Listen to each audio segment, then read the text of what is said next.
And so here we are, wanting you to understand who you are. You are source energy, and you were source energy before you came into this body. But the thing that most of you do not realize is that you were source energy before you came into this body, and the larger part of you still is. And that larger part of you is tending that vibrational reality that you have been creating all of the days of this physical life experience and even before. The intentions that you held are held as a vibrational basis. There's a vibrational basis of everything. And that's what man wants to call source. That's what man wants to call God. It is the culmination of all of that positive becoming over all of the beingness that we all have been or are being. So that non-physical part of you exists, and it has a point of attraction. Now, by that point of attraction, what we mean is that you is offering a vibration, and law of attraction is responding to that vibration. And since that vibration is all about love and all about what you are desiring, it's a point of attraction that is only what you would call positive. Here you are, focused in your own right, in your own personality, thinking about things, talking to people, noticing things, remembering things, imagining things, past, present, future. Your mind's all over the place, just as you knew it would be. And in all of that thinking that you are doing, blessed, deliberate, and sometimes not, focused, and sometimes not, physical creators, you are finding vibrational harmony or not with that source energy that is you. So when you launch the rocket that asks for more prosperity is being summoned to that vibrational point of you.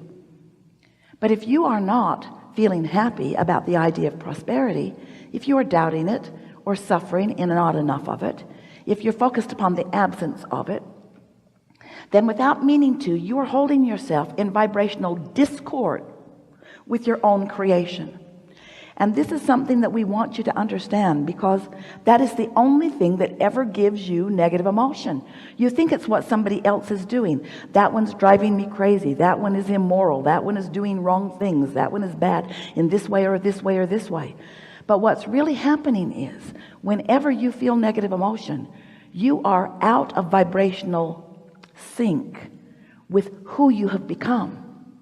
It's important to understand that you will always be, we will all always be in the state of perpetual becoming. You cannot hold it back. So in continuing with Jerry's question and passionate desire about how thoughts are actually turned to things, we want you to understand these things.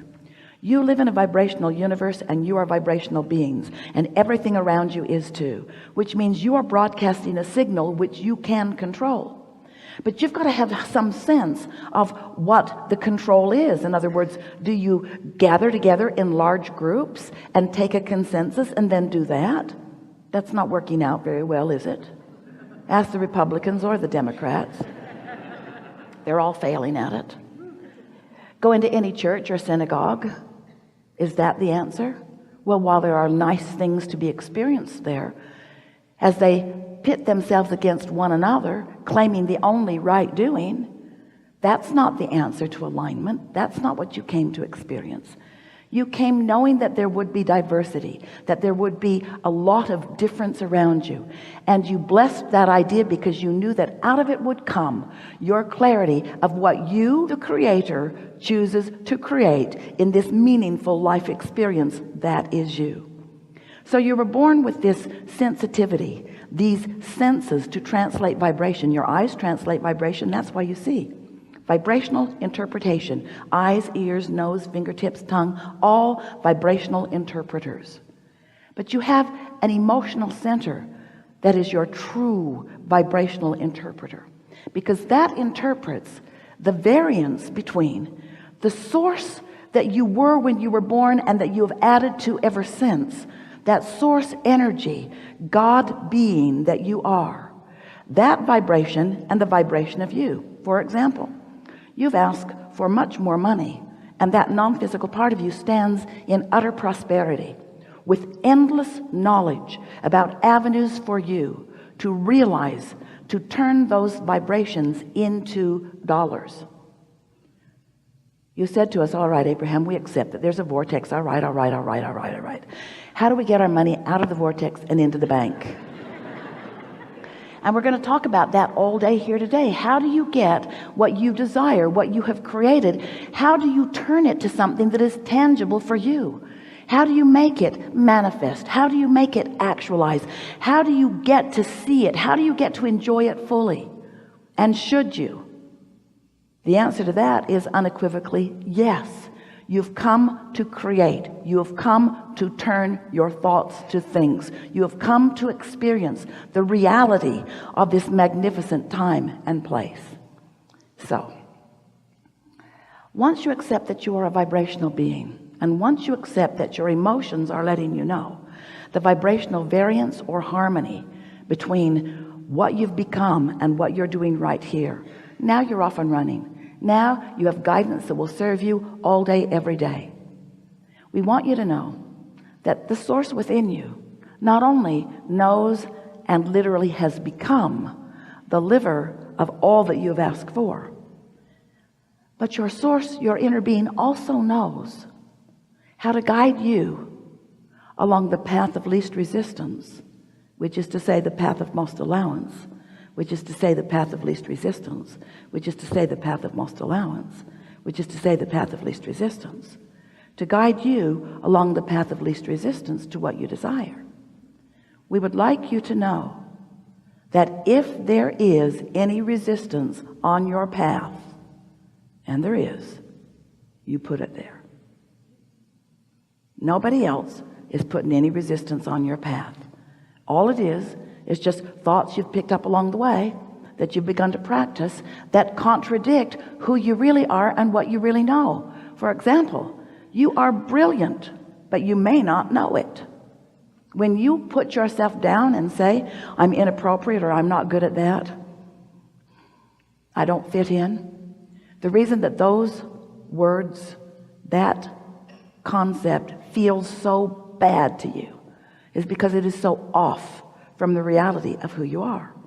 When you say, good things don't come to me, the reason it feels so bad to say that is because it's so off. It's so not true at all. When Esther first began really chatting it up with us, she began to really like it. And in the early days, she said, good Abraham, now you can help me know who is lying. I know they are. You can help me know when they are. And we said, how would you like to proceed? Esther said, let's watch Judge Wapner.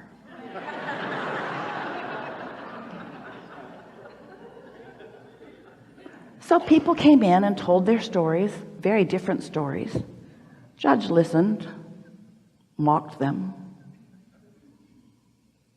passed judgment, and then Esther said, all right, Abraham, which one of them was telling the truth? Because Esther thought the judge was nuts. Which one of them is telling the truth?